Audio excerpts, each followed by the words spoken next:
Welcome, everybody, to the October Starin Town Hall. I am your host. My name is Chris Netto. I am the Market Development Manager here at Starin. Today, I am joined by some very special people from within Starin. So today, I am joined by Bill Reamer, the Vice President of Sales, Doug Dillman, the Director of Technical Solutions at Starin. But before we get to the good part and start asking the questions and talking about what we're here for, I'd like to thank everybody who is actually taking time out from attending InfoComm virtually to stop by and see what we have to say and offer. Thank you so much for your time, and we're going to get right to it. Mr. Reamer, how are you, sir? Good. How are you doing, Chris? I'm doing good. Thank you for taking time out of your busy schedule to come and join us. So we're going to get right down to it before we bring on Doug, because Doug is going to go super uber nerdy for us. This is what the crowd and the audience wants. I'm sorry, Bill, you're a nice guy, but they're here for the details. They're here for the scoop. All right, Bill. So tell me, you are the vice president now at Starin. What is your role? What do you do? What is your responsibilities? Just for the listening audience that is here today. Sure. Vice President of Sales. I am responsible for everything that deals with revenue with our partners, whether that be our integrators, our DMR accounts, our Zoom relationship, and all of our customer base. We're designed to help with our customers and provide solutions, and I help oversee all of those various ways in which we do that. So the front-facing side of Starin with the connection back to the back end. So that's a fair statement, right? That is fair. We have a team of outside salespeople and inside salespeople that are there to assist, make the integrator's job easier. Yep. I have a very simple, very easy question for you. Are any of these groups within your department, just for the people that may or may not be familiar, are there any that are focused on particular verticals or particular areas of specialities, I guess would be the first question. Sure. We do break up our sales department to try to help out our integrators in terms of what their specialty is. So we make sure that the key account managers are in line with what they do and what their specialty is. So we have people on the staff that specialize in education. We have people on the staff that specialize in UC. We have territory managers that, if it's more general pro audio video, the key account managers for that area. We have an audio specialist. So we break down and try to make sure that they're there, they understand what your needs are, and they're there to help that. So we don't want anybody pitching or trying to assist if it's not your area specialty. So we will match you up in that way. So you may have people who have education accounts in California and New York because education is their specialty.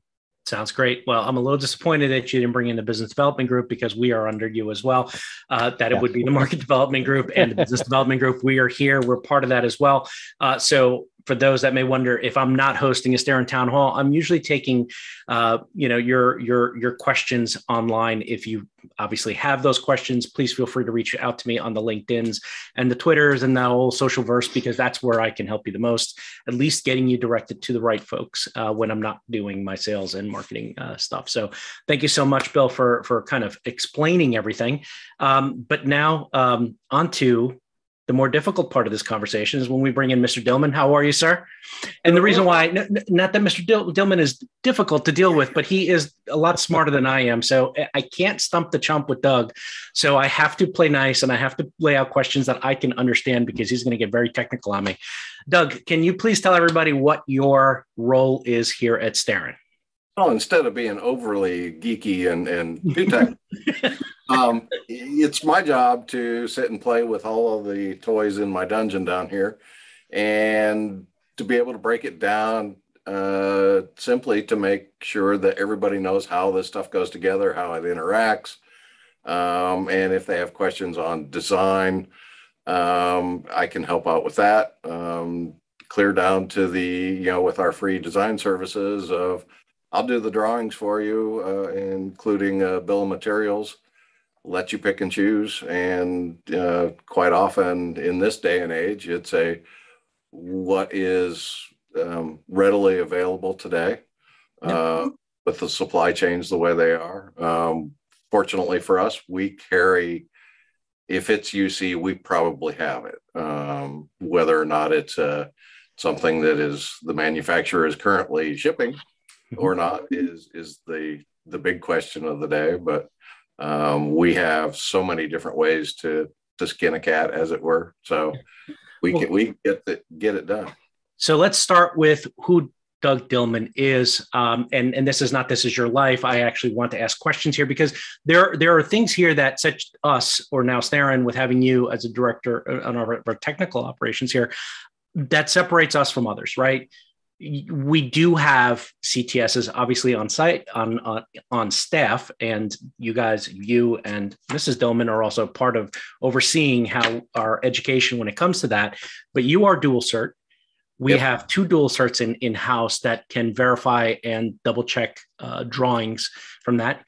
You have extensive experience. So the reason why I wanted to bring that up is that many people that may have their D, may have their CTS, they may have done a lot of stuff. Maybe they were in sales and they kind of had a knack for it. But you carried the tool bag for many years prior to becoming a consultant. So you've led the consultant life. You were the technician or technical hands-on installer at the point. Give me a little background here, just to add a little street credibility to what you're bringing to the table. Oh, goodness. I've been playing in the world of AV and low voltage since 1985. Worked for a few integrators in Indiana. Was a service manager, was the guy in the field installing for many, many years. Hung up my tool belt and moved to Atlanta 15 years ago to become a consultant, where I got to sit in the ivory tower and become one of those, everybody's got a name for those consultants, but I was one for a while, for 13 years, with a very large engineering firm in Atlanta. So we sounds great. So the fact that you actually played with stuff as opposed to just told people what is best changes up the game a little bit, obviously, because you have the hands-on experience. So I appreciate that. I know that it shows in your designs, and that's what we're here to talk about. So one of the advantages that we have, and I'm just going to go right to it because you're sitting in it. You actually built the workshop in the Mad Science Lab that you have in place right now. And one of the things that I know has been super important for us in these last 18 months is that first we had to deal with, hey, can we get this product? Because everybody was looking for a USB camera. Then the USB camera started coming in and we took care of the USB cameras. But now we're in a whole new level of supply chain issues, right? We are a distributor. Obviously, this is a concern for us. We are working with manufacturers to get product in. But one of the things that we do have is multiple products that can do the same, if not similar jobs, right? And your role here and what your specialty is, there's 2 things that I know for a fact that you're very good at, and they would be considered your superpower. One, you break down the technical, nerdy stuff into words that even I can understand, right? And that takes a little bit. So you do that very, very well. The other thing is that you absolutely relish in the fact, because I've seen you in the Mad Science Lab doing this, where you are challenged with, hey, I need a camera that does this. And the camera only gets that special feature based on what this company says. You're able to take that and say, yes, it does have the special feature, but if you do this and add this component and wire it directly through here, you find something else. Am I being honest here, or am I just basically tooting your horn here? No, fortunately, I'm in a position that the manufacturers like to send me the toys to play with. So if somebody comes at me with a unique problem or something that they want to accomplish, I can probably walk over and plug stuff together and say, yeah, that actually works. So we create some new additions. Sometimes the manufacturers you're mixing what brand with what brand. But sometimes you get some very unique features by doing that. So sounds great. So let's just get right to it because I know the audience is looking to see it. We have a ton of calls connected to this. Why? Because this is your test lab, so you have a ton of gear. So let's go right to a demo. Now, this is something that we offer everybody who is on the line. We can do virtual demos. Doug can do a technical demo of the products he has, obviously in-house. But if he doesn't have it in-house, like you said, our existing relationships with our manufacturers allow us the ability to get the product in, and we can actually show you virtual demos. For you guys to have it as an audience member, to have it and to have it physically is one thing, right? But you a lot of times are going to need that kind of a proof of concept, and we can show you that even before it gets out to your hands. So, Doug, show us some of the things that you have, because I know you have a couple setups set up there. If we're going to go to these, and I know producer Mark is going to have a great time trying to figure out what screen to put up on the on the main screen right now. So, what are we looking at here? So at the far end of my office here, and I'm sitting about 18 feet away from them, I've got the LG 75-inch touch monitor.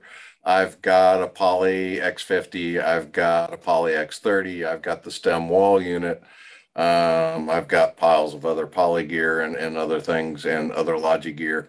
I've got the new Rally Bar and the new Rally Bar Mini. Excellent. The last couple of weeks, since they're the newest devices out there, the Rally Bar and the Rally Bar Mini are the ones that everybody really wants to see.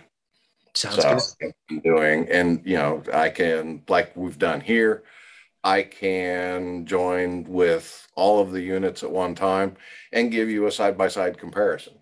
Yeah, it's great though, because a lot of times when we start talking about, hey, I'd like to see a demo of this, demo of that, you also have obviously not just the video, but you have a mixed environment with the microphones and the audio, which is something that is forgotten about in the world of AV. We kind of always keep the A kind of small, but the V is usually the big part of the equation.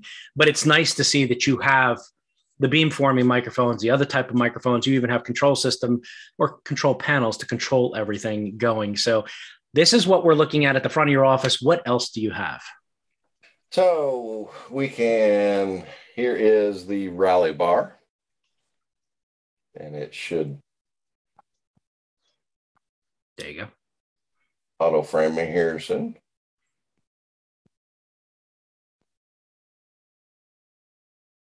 And roughly how big is the space here? Because one of the questions that usually comes in, and by the way, for the people that are watching, if you have any questions that you want to ask or anything you want to see, please drop it into the Q&A section down below as Doug goes through this setup.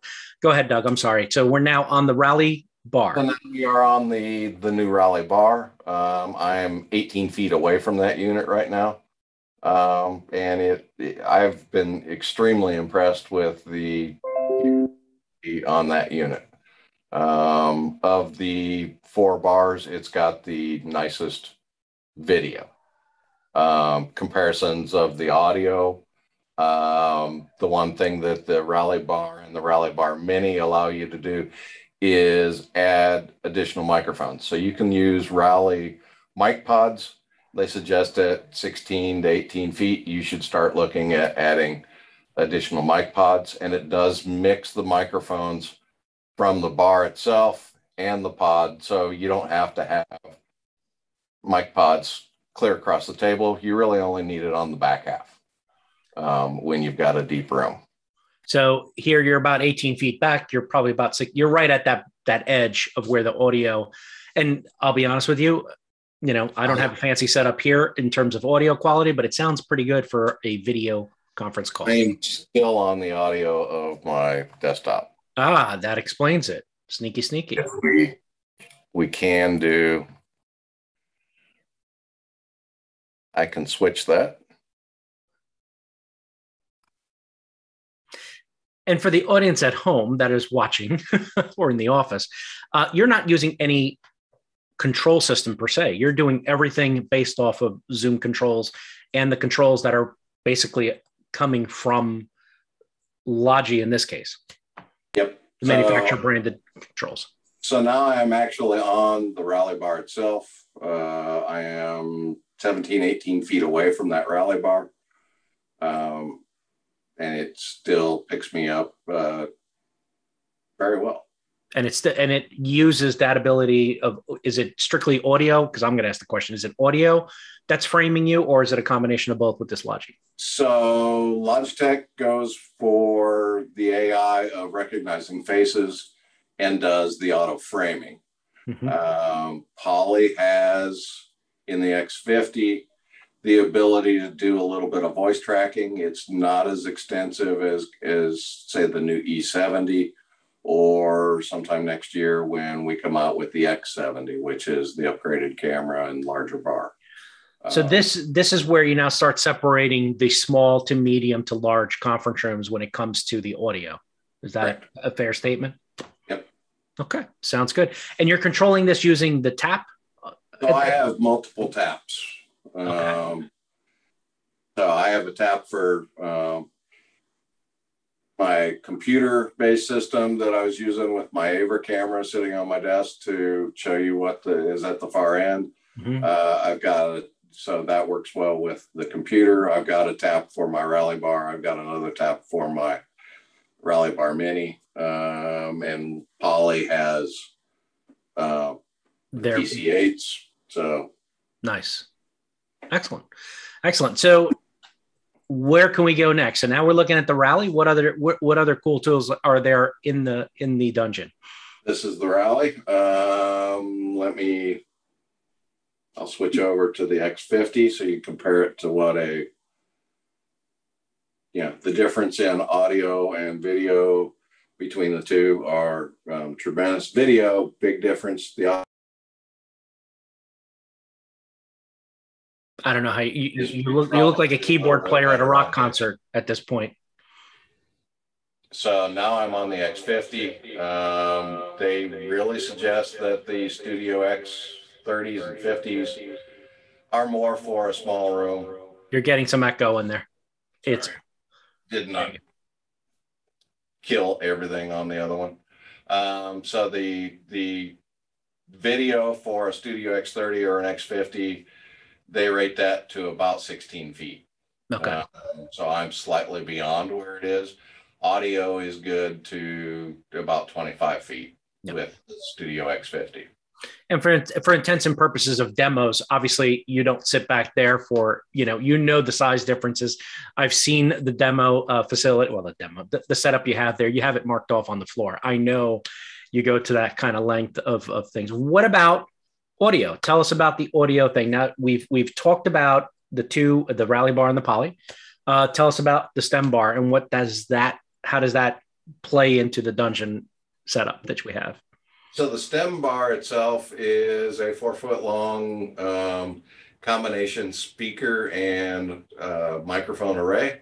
Mm-hmm. That unit is PoE. So it's a single cable to the unit. If you're only doing a single stem unit, you can power it with a PoE plus injector and just go USB to your computer. If you have two or more, or you want to make life easier, you can run it through a PoE plus switch. And then you go add, this is the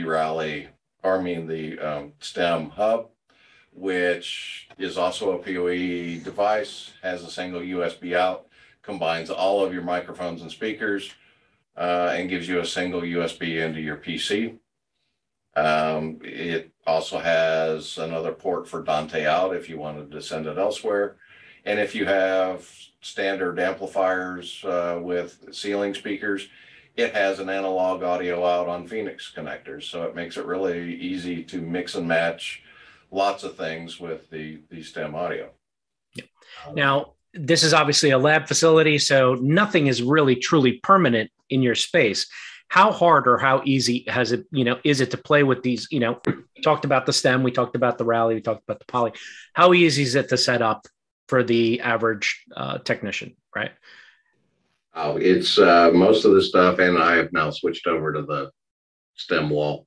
So it's most of this stuff these days is PoE or PoE plus. So if you can run category cable, you can connect this stuff. It's pretty easy. The bars themselves are Zoom room or a Teams room in a box. Take it out, plug in network, turn it on, and it's good to go.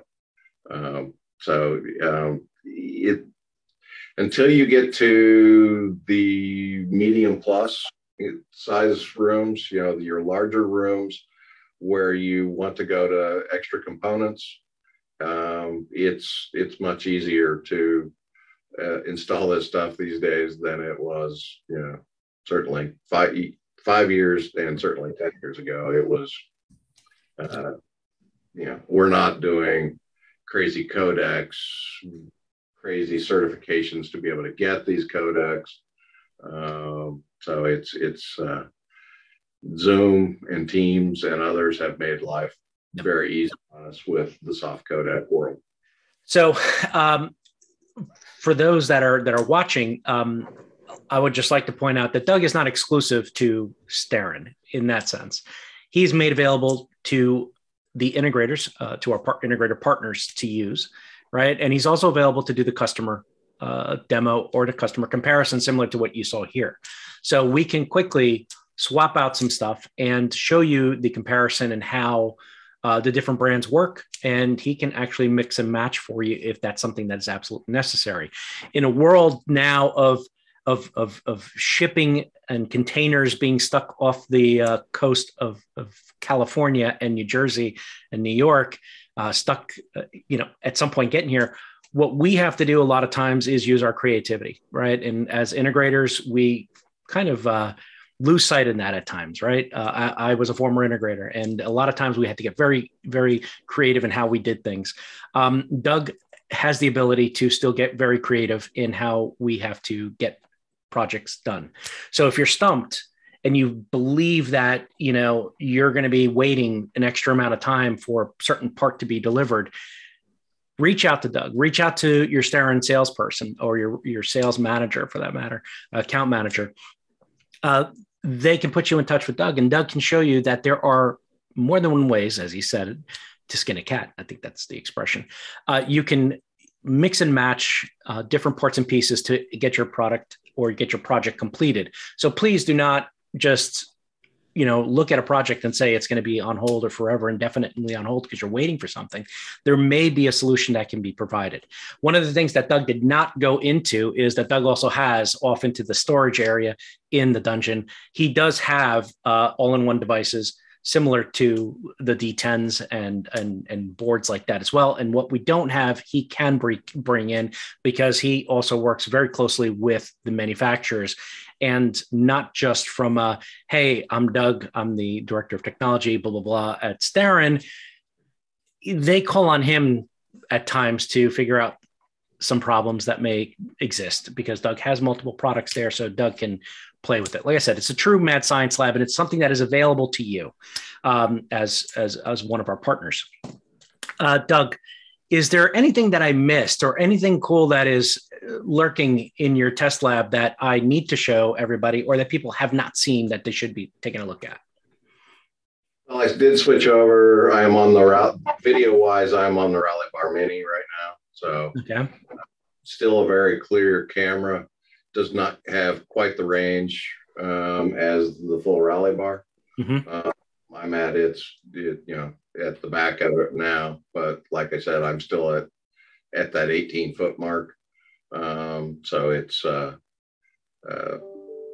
certainly not. It's a digital pan tilt zoom versus the Rally Bar as a full Rally camera that gives you a mechanical pan tilt and zoom. Doug, you've been watching these cameras now for years as an installer, as an integrator, as a consultant, now as a distributor and a technical director.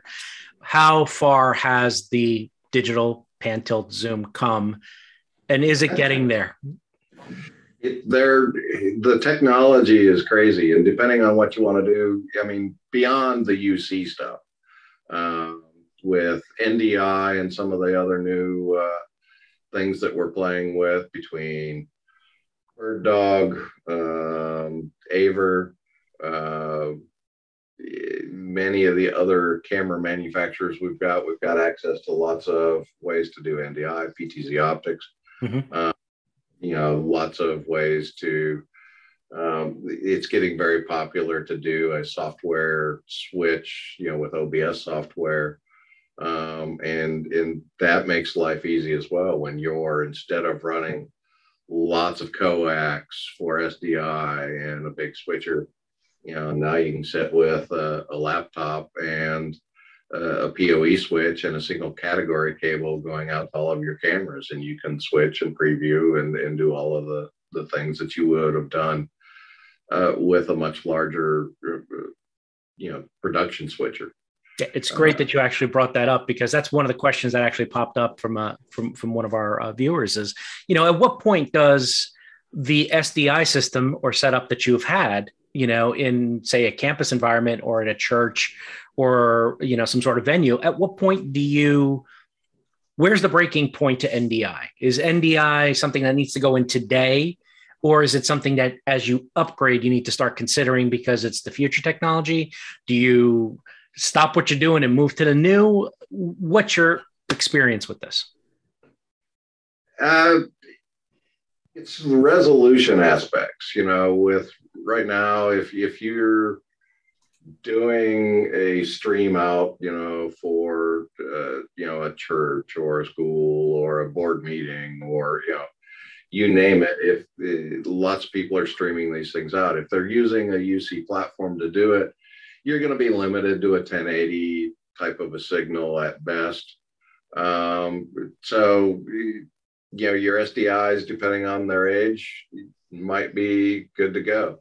You can take, there are lots of adapters now that will take your video signal, convert it to a stream or to NDI, to be able to bring that in without having to replace everything. But certainly, as you add new cameras, the nice thing about most of these NDI cameras is they still have the SDI, they still have the HDMI, most of them have USB on them as well. So certainly anything new, I would head towards the NDI range so you're ready for the future. In the meantime, you can still use it with your existing systems. If you have cameras that are in good shape and you don't want to change them out, Bird Dog and others, I can take your HDMI or your SDI and convert it to NDI. So it's, we can go both directions on that. So it works.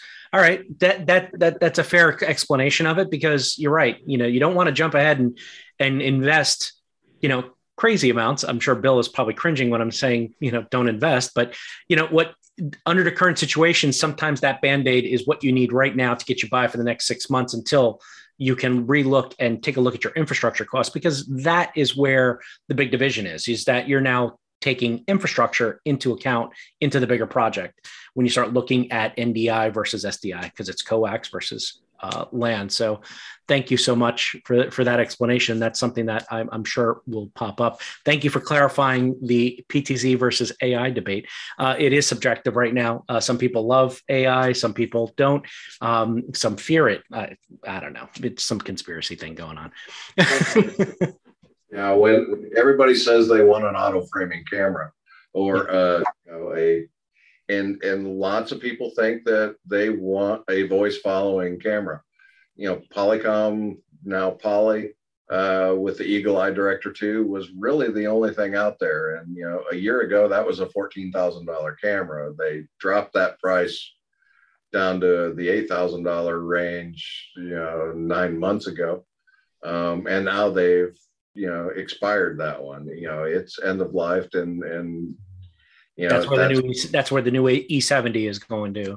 E70 comes into play, and has 2 cameras built into that unit. So the ability to cascade some of those in the future, and some of the functions that you can do with that, people are still after that.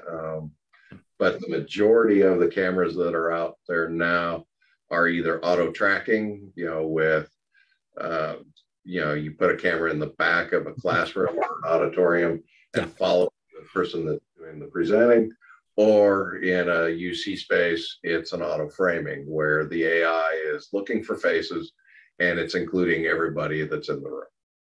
Interesting. So I have another question that kind of come up in conversations, after hours conversations, when everybody doesn't, everybody else will be talking about sports. Us AV nerds are talking about weird things like what I'm about to ask you. Do you look at how people categorize verticals and fit technology into that vertical, or do you believe that the technology can fit into any vertical across?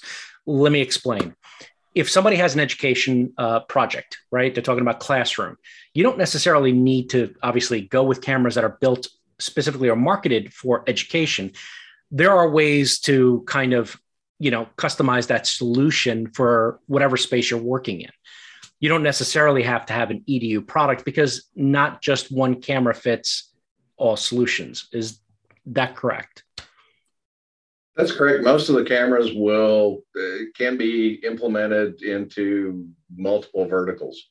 Most of the time when I look at a vertical these days, it's more on a budgetary aspect.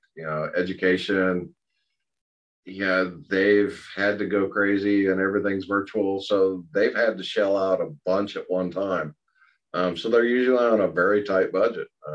So they're not going to spend on the ultimate classroom system. So, we have to compromise here and there. A lot of times a bar is the easiest way to make that work and possibly add a second camera to cover just an instructor.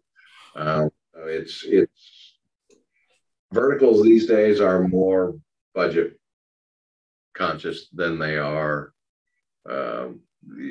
dedicated technology just for that vertical. Yeah, I think it's changed a lot, obviously, because at one point when you thought of education, it was instructor and class needing to be covered.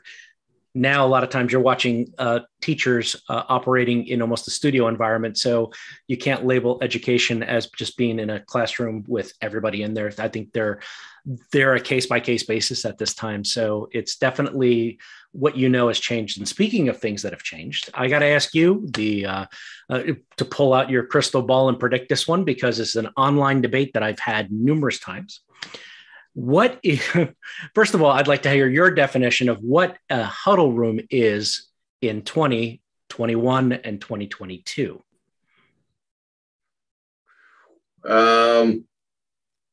Typically, you're still going to be dealing with 2 to 3 people in a huddle room, maybe up to 4.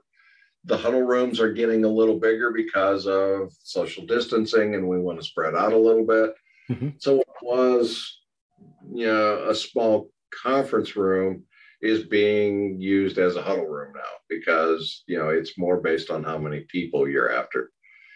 The other aspect, some people consider a huddle room, like a home office. That you're expanding, some of the technology I'm using on my desktop would be perfect for a huddle room. I've got the Poly P15, mm-hmm. Which has speakers and decent microphones in it to cover, probably a 14-foot room, but, it's sitting on my desktop.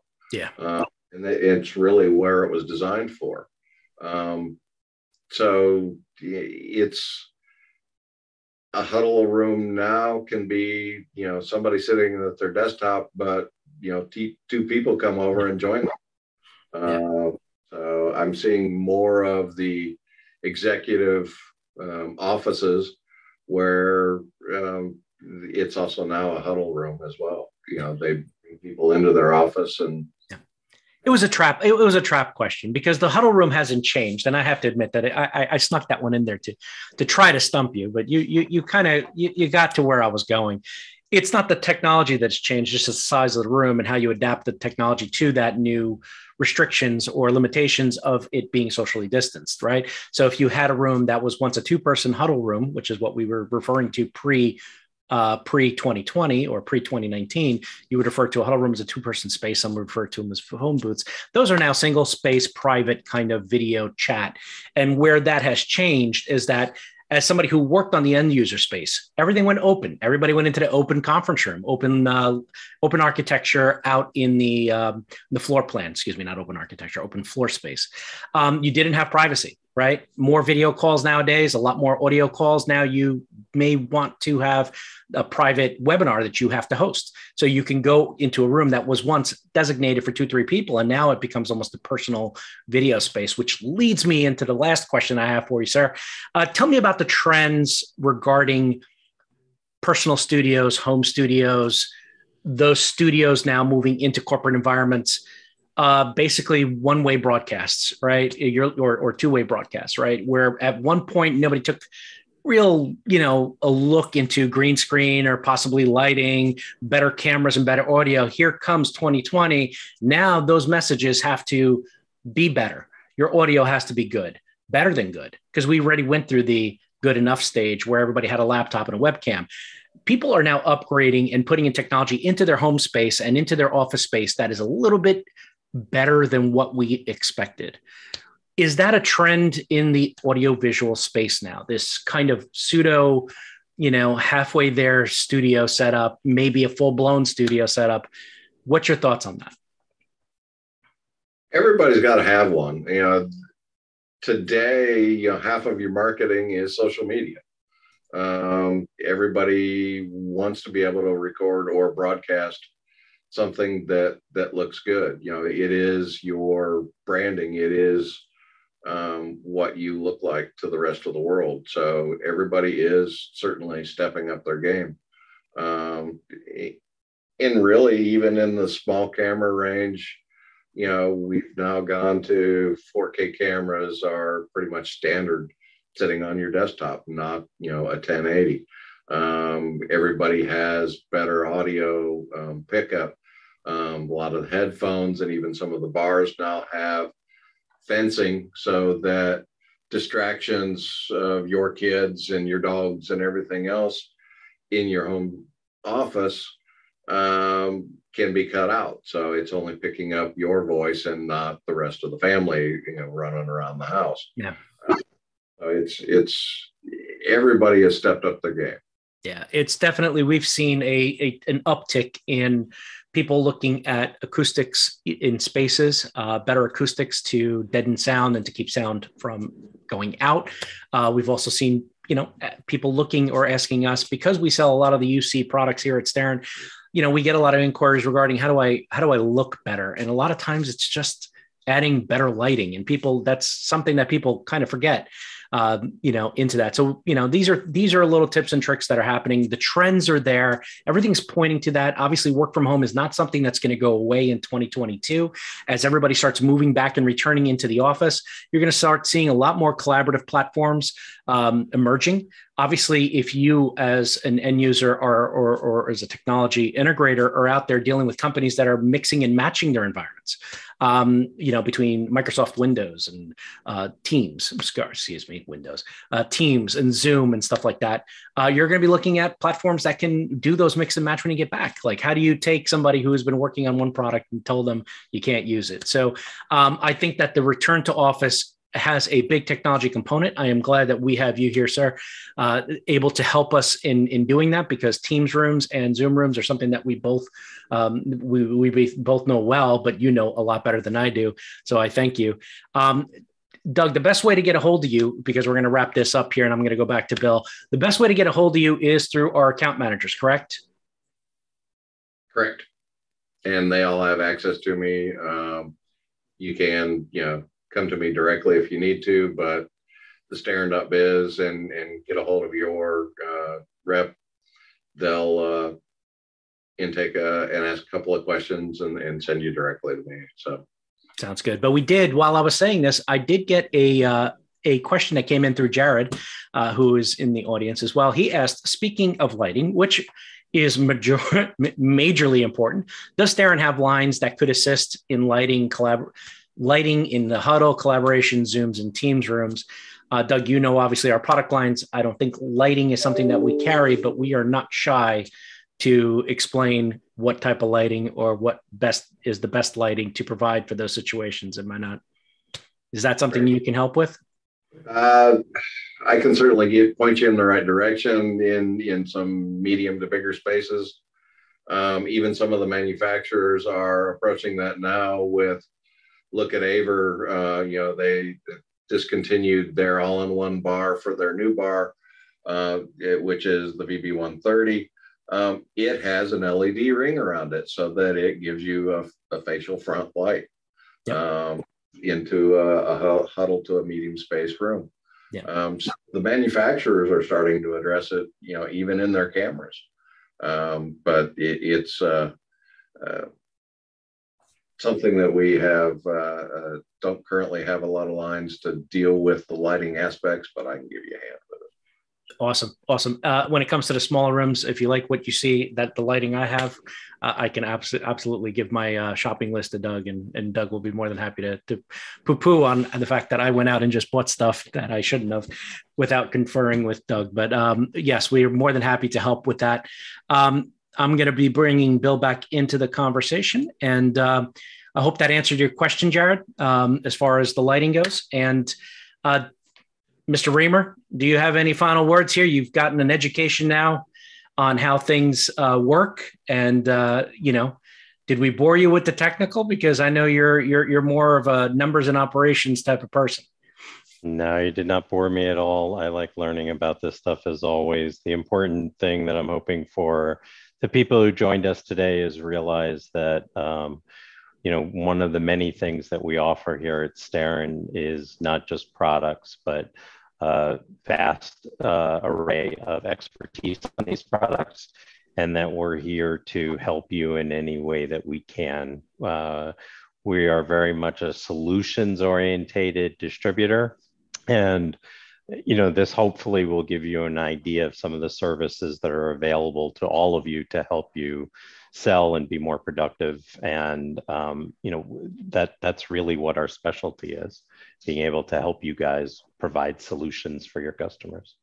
Sounds great, man. Well, I appreciate you taking the time to join us. Doug in the dungeon actually got to talk to somebody who is not asking him questions that are life or death regarding the situations of technical, oh my gods.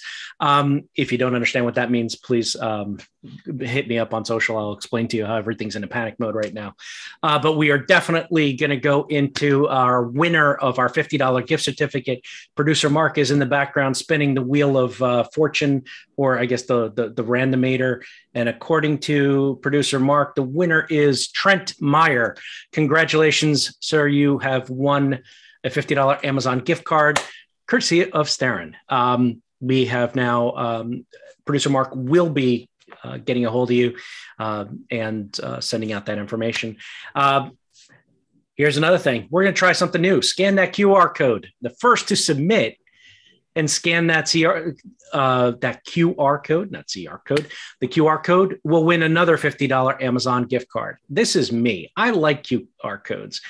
And I know that Bill Reamer likes the QR code too, but go ahead, grab this, fill that out real quick.